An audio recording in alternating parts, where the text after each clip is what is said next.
आदाब नाज़रीन, आप देख रहे हैं INN चैनल में। अफशर जबीन पेश है अब तक की अहम खबरें। तेलंगाना के वजीर इंफॉर्मेशन टेक्नोलॉजी के तारक रामाराव ने शहर हैदराबाद के नानक रामगुड़ा में Medtronic engineering and innovation centre का इफ्तिताह किया। इस मौके पर वजीर KTR ने खिताब करते हुए कहा कि गूगल, अमेजॉन, फेसबुक और एप्पल जैसी टॉप कंपनियां पहले ही हैदराबाद में काम कर रही हैं। मेट्रॉनिक अमेरिका के बाद हैदराबाद में अपना दूसरा मरकज कायम करना बाइस मसरत है। हैदराबाद हयातियात में सबसे आगे है। उन्होंने कहा कि मेट्रॉनिक इंजीनियरिंग सेंटर के क़याम से हेल्थ केयर सेक्टर में इंजीनियरिंग करने वालों को रोजगार के मौके मैसर आएंगे।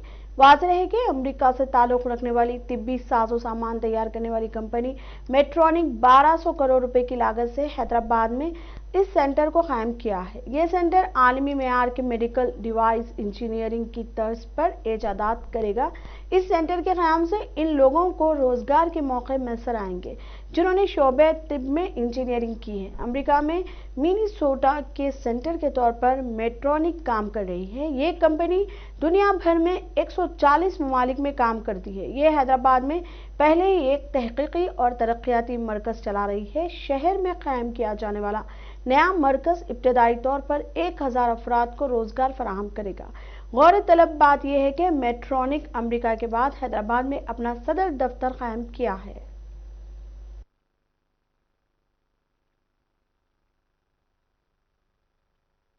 To be here today to inaugurate the new state-of-the-art facility, the R&D Center, the Engineering and Innovation Center, as we call it, MEIC.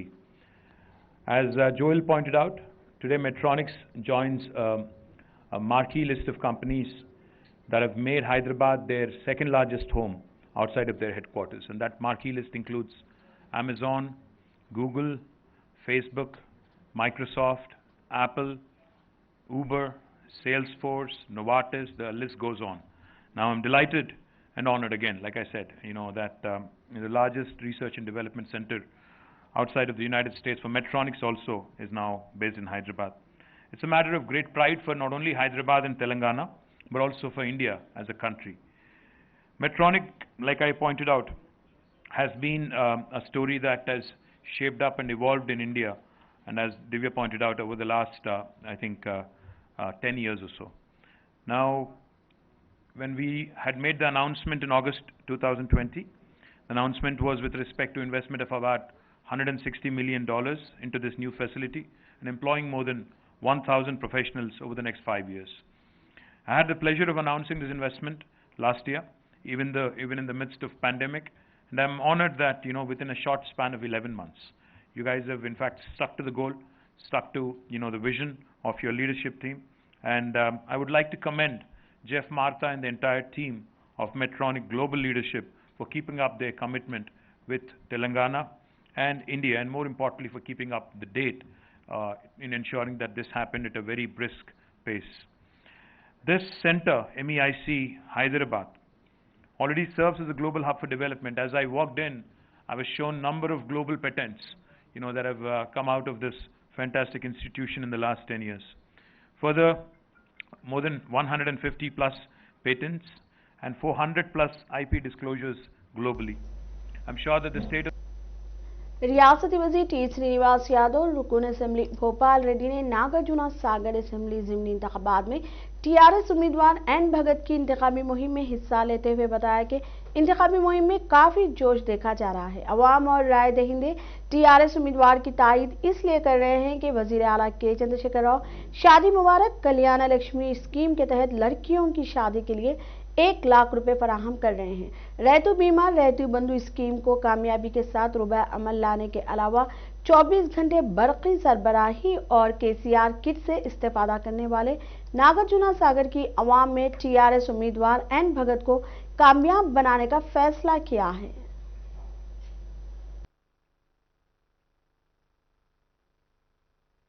Telangana రాష్ట్రంలో రైతులకు పెట్టుబడి సాయం ఎకరానికి 10,000 రూపాయలు గాని, రైతు చనిపోతే 5 లక్షల రూపాయల బీమా గాని, రైతుకి 24 గంటల కరెంటు ఉచితంగా ఇవ్వడం గాని, రైతులు పండించిన ప్రతి గింజను కూడా మరి MSP రేట్ ప్రకారం కొనుగోలు చేయడం గాని, పోయినసారి కరోనా ఉండి ఇబ్బంది పడుతున్నటువంటి రైతుల ధాన్యం కొనుగోలు చేయడం గాని, మరి అదే విధంగా ఆడబిడ్డలకు కళ్యాణ లక్ష్మి షాదీ ముబారక్ గాని, తర్వాత ఆడబిడ్డల కోసం KCR కిట్టు ద్వారా ఆడబిడ్డ పుడితే 13,000 రూపాయలు, మగబిడ్డ పుడితే 12,000 రూపాయలు, 16 రకాల వస్తువులు ఇచ్చి ఇంటి దాకా తీసుకుపోయే గౌరవం కానీ, మరి అదేవిధంగా వృద్ధుల కోసం పెన్షన్ 2,016 రూపాయలు ఇచ్చే కార్యక్రమం కానీ, మరి ఇవన్నీ కూడా బడుగు బలహీన దళిత గిరిజన పేద మైనార్టీ క్రైస్తవ కుటుంబాల స్థితి మారాలని వాళ్ళ విద్యార్థుల కోసం గురుకుల పాఠశాలలు ఏర్పాటు చేసి 5 లక్షల మంది విద్యార్థులకు విద్యను అందించే కార్యక్రమం కానీ, ఇలా ఎన్నో రకాలుగా ముఖ్యమంత్రిగా చేసేసరికి ఈ 7 సంవత్సరాల నుంచి తీసుకున్న ప్రతి ఒక్కరు కూడా వాళ్ళందరూ వాళ్ళే స్వయంగా కాబట్టి తాగడానికి కూడా మిషన్ భగీరథ నీళ్ళు వస్తున్నాయి. ఈడనే ఉన్నది ట్యాంకు చూసినా వస్తున్నాయా? అంతకుముందు తాగడానికి నీళ్ళు దొరుకుతుండేనా మనకు? కాబట్టి తప్పకుండా మన ధర్మం టీఆర్ఎస్ పార్టీకి, మరి అదేవిధంగా కారు కుడుతూ కొట్టేయాలి. నమస్తే. చూస్తున్నారు కదా, రైతులలో కూడా మంచి స్పందన. అంటే ఈరోజు రైతే రాజు కావాలి, రైతుకు అప్పులు ఉండద్దు, రైతు సంతోషంగా బతకాలని మరి ముఖ్యమంత్రి గారి కళ, వారి యొక్క ఆశయం. అందుకే ఈరోజు 24 గంటలు, ఎందుకంటే 70 సంవత్సరాలల్లా కరెంటు లేక నీళ్లు లేక మరి ఎన్నో రకాలుగా మరి ఇబ్బందులు ఉన్నటువంటి విషయం మనందరికీ తెలిసిందే. కాబట్టి ఈరోజు ప్రభుత్వం వచ్చిన వెంటనే మరి 24 గంటల కరెంటు ఈరోజు గృహాలకు కానివ్వండి, అదేవిధంగా వ్యవసాయానికి కానివ్వండి, దాంతోపాటు ఫ్రీ కరెంట్ ఇవ్వడం, సాగునీరు ఇవ్వడం, గ్రామాలలో మిషన్ భగీరథ ద్వారా ఇంటింటికి నీళ్ళు ఇవ్వడం, కళ్యాణ లక్ష్మి, షాదీ ముబారక్ కానీ, పెన్షన్లు కానీ చాలా సంతోషంగా ఉన్నారు. 2 రోజులు కుల వృత్తులు ఉన్నాయి. ఈరోజు మరి యాదవులు, కుర్మలు. वजीर ट्रांसपोर्ट अजय कुमार ने आज सुबह 6 बजे डिस्ट्रिक्ट कलेक्टर खम्मम के हमरा साइकिल पर दौरा करते हुए अपने जिले में किए जाने वाले तरक्याती कामों का तफसीली तौर पर जायजा लेते हुए तरक्याती कामों में ताक़ीर करने पर ओहदेदारों पर बरहमी का इजहार करते हुए फौरी तामीरी काम पाया तकमील करने की हिदायत दी। अजय कुमार ने मीडिया से बात करते हुए बताया कि वजीर आला के चंद्रशेखर राव, रियासती वजीर के टी रामा राव की क़यादत में खम्मम की तरक्की के लिए 150 करोड़ रुपए से तरक्याती काम पाया तकमील किए जा रहे हैं। उन्होंने बताया कि आज ये शहराओं की तामीर, स्ट्रीट लाइट्स और दीगर कामों का जायजा लिया।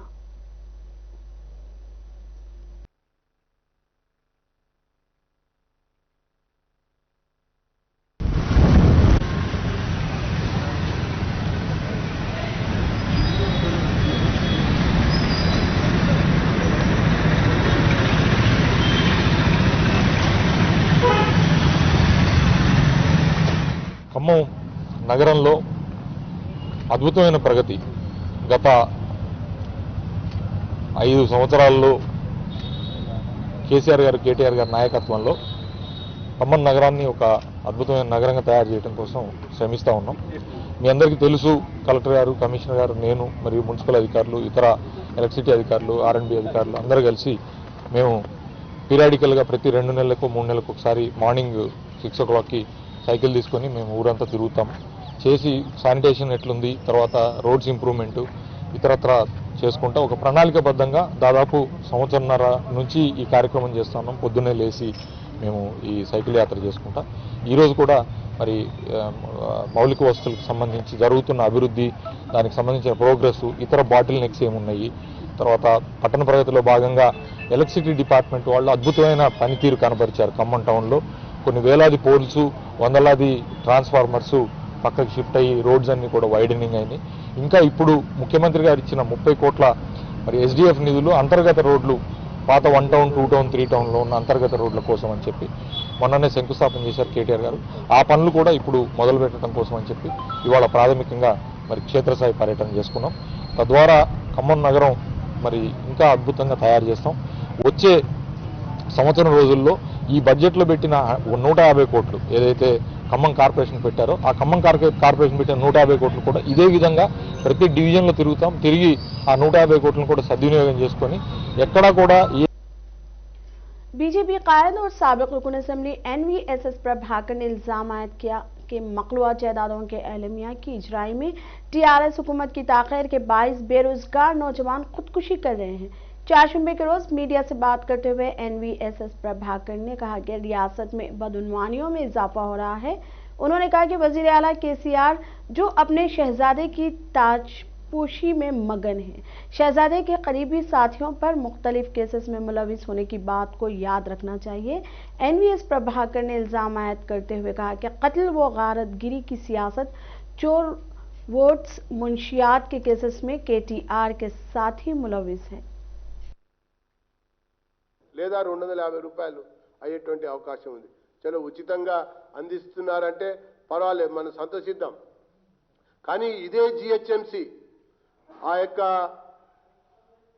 లాండ్రీస్ పైన, సెలూన్స్ పైన, కమ్మరి, కుమ్మరి, వడ్రంగి, తర్వాత బట్టలు కుట్టేటువంటి ఒక దర్జీ సంబంధించినటువంటి వాళ్ళు ఎవరైతే చేతి వృత్తులు చేసుకుంటూ ఇంట్లో ఉండి ఈ కుల వృత్తులు చేసుకుంటా ఉన్నారో వాళ్ళ ఇండ్ల పైన కమర్షియల్ ట్యాక్స్ విధించినటువంటి మాట వాస్తవమా కాదా అని చెప్పి నేను అడుగుతున్నా.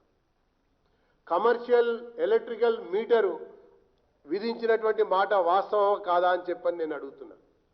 ఒక తలుపు ఉన్నటువంటి ఒక ఇల్లు, కులవృత్తి చేసుకుంటున్నటువంటి ఒక కుటుంబం, ఒక పైపునను 50 రూపాయలు 75 రూపాయలు విద్యుత్తు ఉచితంగా ఇస్తున్నామని చెప్పి అదే కులవృత్తి చేసుకుంటున్నటువంటి కుమ్మరి, కమ్మరి, వడ్రంగి, దాంతోపాటుగా ఉన్నటువంటి పద్మశాలి, దర్జీ, మళ్ళీ ఈ యొక్క చాకలి, మరి అదే రకంగా ఉన్నటువంటి ఒక నాయి బ్రాహ్మణు, వీళ్ళందరికీ సంబంధించినటువంటి सदरनशीन वक्फ बोर्ड मोहम्मद सलीम ने रियासत भर में वाक़ कब्रिस्तानों के मुतवल्लियों और इंतजामी कमेटियों से ख्वाहिश की कि वो अमवात की सूरत हाल में बिला मुआवजा कब्रिस्तानों में तदफीन को यकीनी बनाएं। मोहम्मद सलीम ने आज मीडिया से बात करते हुए कहा कि मक्के मुअज़्ज़मा ने जन्नतुल मौला और मदीना मुनव्वरा में जन्नतुल बकी जैसे मुतबर्रिक कब्रिस्तानों में दुनिया भर से मुसलमानों के लिए बगैर किसी सरहद के तदफीन की इजाज़त है, तो फिर किसी तरह तेलंगाना में मुसलमानों को तदफीन से रोका जा सकता है। मोहम्मद सलीम ने मुसलमानों से ख्वाहिश की है कि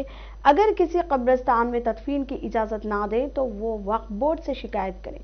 शिकायत की बुनियाद पर वक्फ बोर्ड ऐसे मुतवल्लियों और इंतजामी कमेटियों के खिलाफ सख्त कार्रवाई करेगा। मोहम्मद सलीम ने मजीद बताया कि आज मुनक़िद होने वाला वक्फ बोर्ड का इजलास बाज़ नागुज़ेर वजूहात की वजह से मुलतवी कर दिया गया है। दोबारा इजलास 24 अप्रैल को मुनक़िद होगा। इस इजलास के एजेंडे में 42 उमूर शामिल हैं।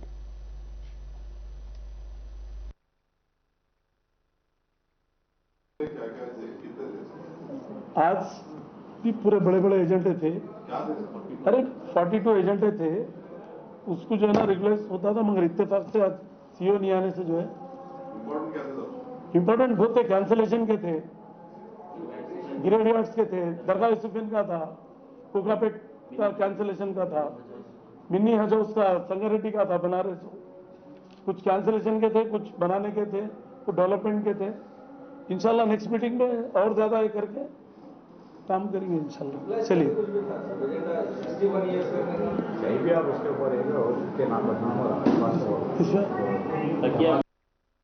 से आप लोग ग्रेवयार्ड कमेटी से कि आप लोग हरासमेंट मत करिए, जिसके लिए डेड बॉडी रहती है वो लोग परेशान रहते हैं, आप लोग फ्री जगह दीजिए और पहले दीजिए, क्योंकि यहाँ का आदमी जाके जो है ना मक्के में इंतकाल हुआ तो वहां जगह मिलती, मदीने में मिलती, तो यहाँ कैसे लोग हैं ये लोग जगह नहीं दे रहे, बराबर देना है, नहीं देंगे तो इमीडिएट आप लोग एक एप्लीकेशन दीजिए, उनके खिलाफ हम बराबर कार्रवाई करेंगे, पुलिस में भी क्रिमिनल केस बुक कराएंगे, हर चीज करेंगे। कुल हिंद जामियतुल कुरैश में director general police Telangana M Mahendra Reddy से ख्वाहिश की कि रियासत भर में गैर समाजी अनासिर की जानिब से जामियतुल कुरैश के अरकान को हरासा करने के वाक़यात की रोकथाम के लिए इक़दाम करें। मोहम्मद सलीम की क़यादत में एक वफ़द ने डीजीपी महेंद्र रेड्डी से मुलाकात करते हुए बताया कि कानूनी तौर पर ज़ुबा किए जाने वाले जानवरों को रास्ते में रोककर पुलिस को गलत बावर करवाते हुए जब्त करवा रहे हैं या फिर छीन कर अरकान को ज़द-ओ-कुब करने के वाक़यात में इजाफा होता जा रहा है। सलीम ने डीजीपी को बताया कि पुलिस के इस रवैये से मुल्क भर में तेलंगाना की बदनामी हो रही है। डीजीपी ने वफ़द को यकीन दिलवाया कि आइंदा इस तरह के वाक़यात की रोकथाम के लिए सख्त इक़दाम किए जाएंगे और पुलिस मुलाजिम को इस सिलसिले में हिदायत जारी की जाएगी। सबसे नुमाइंदगी करें, होम मिनिस्टर साहब को भी बोले और डीजीपी साहब तहकुन दिए कि इंशाअल्लाह ताला नेक्स्ट कभी नहीं होगा। आज हम कॉन्फ्रेंस करके कॉन्फ्रेंस में हम बता देंगे बोले क्योंकि काऊ बैन है, बफेलो, ऑक्स ये बैन नहीं है, लीगल है। तो इसके लिए जो है ना हम कल नुमाइंदगी करें, पूरा हमारा एक डेलीगेशन जमेतुल कुरैश हैदराबाद तेलंगाना की तरफ से। तो इससे पहले सीएम साहब भी तय किए थे कि कहीं भी हरासमेंट नहीं होगा, और बराबर नहीं हुआ। अभी थोड़े दिन से फिर ये शुरू करे तो डीजीपी साहब बोले जो भी हरास करेंगे उनको हम उनके ऊपर एक्शन लेंगे बोल के डीजीपी साहब बोले। और इंशाल्लाह ताला बराबर गरीब आवाम के लिए जितना हेल्प कर सकते करेंगे। और क्योंकि ये पकड़ के जो है ना गौशाला ले आके डाल देने से फिर पीछे से वो लोग अलग सेल कर ले रहे, तो वो सेल नहीं करना है। जिसका जानवर उसको मिल जाना है। अब जानवर रोक नहीं सकते ऐसा। काऊ रहा तो बैन करिए, काऊ इलीगल है, मगर ये बफेलो ऑक्स जो है ना लीगल है। हम जमेतुल कुरैश हैदराबाद और ऑल इंडिया जमेतुल कुरैश के वाइस प्रेसिडेंट हैं, तो उस वजह से हम कल जो है डीजीपी साहब से नुमाइंदगी करें। और ऑल इंडिया में भी कहीं भी ऐसा नहीं है, और हमारे पास भी हमारे तेलंगाना स्टेट पीसफुल है। और अल्लाह चाहे तो डीजीपी साहब पूरा तहकीक दिए के जानवर कहीं भी नहीं रुकेंगे। तेलंगाना के किसान कांग्रेस ने मुतालबा किया कि वो रियासत भर में वाक़ किसान को ऑपरेटिव सोसाइटी के ऑडिटिंग की दोबारा मुकम्मल तहकीकात करे, क्योंकि एग्रीकल्चर को ऑपरेटिव सोसाइटियों के जिम्मेदारों और ऑडिट अहदेदारों ने बड़े पैमाने पर बदउनवानियां करते हुए किसानों को नुकसान पहुंचाया है। मीडिया से बात करते हुए सदर तेलंगाना किसान कांग्रेस अविनाश रेड्डी ने बताया कि खम्मम एग्रीकल्चर सोसाइटी में 7 करोड़ और मेदत एग्रीकल्चर सोसाइटी में 3 करोड़ रुपए की बदउनवानियां होने के सबूत मौजूद हैं। हुकूमत पूरी रियासत में सोसाइटियों, डीसीएस और ऑडिट अहदेदारों के खिलाफ सख्त कार्रवाई करते हुए बदउनवानियों के तहत हासिल करदा रकूमात को वापस हासिल करें और किसानों को लौटा दें।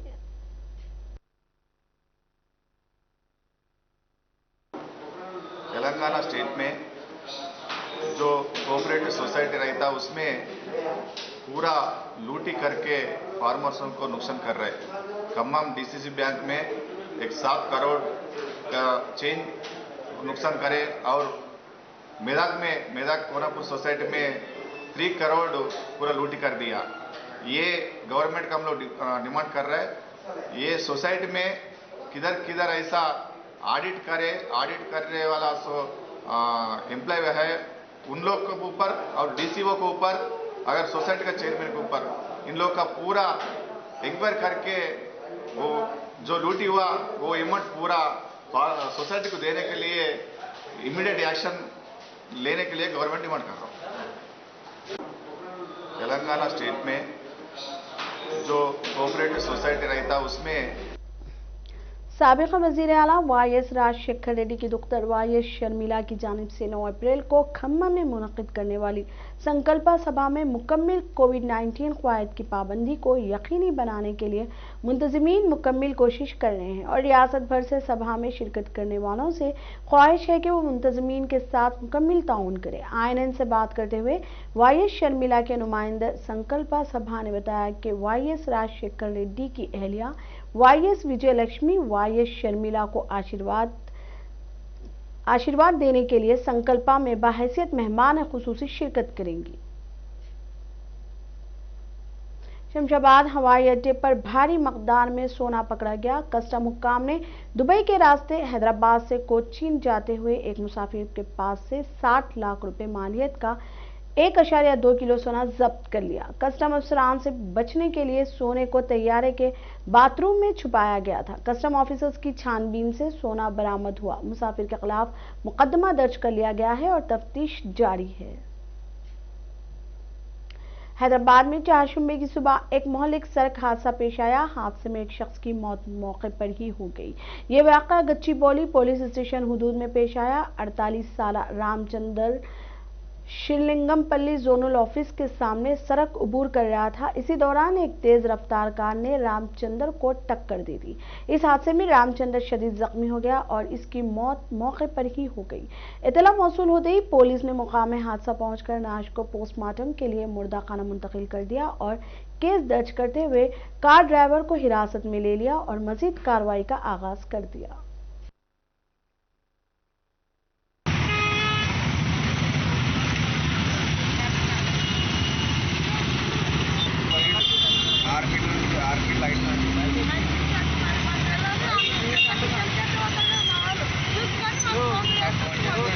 ఏం పేరు? నేనే కొడుకుని. ఏమైంది?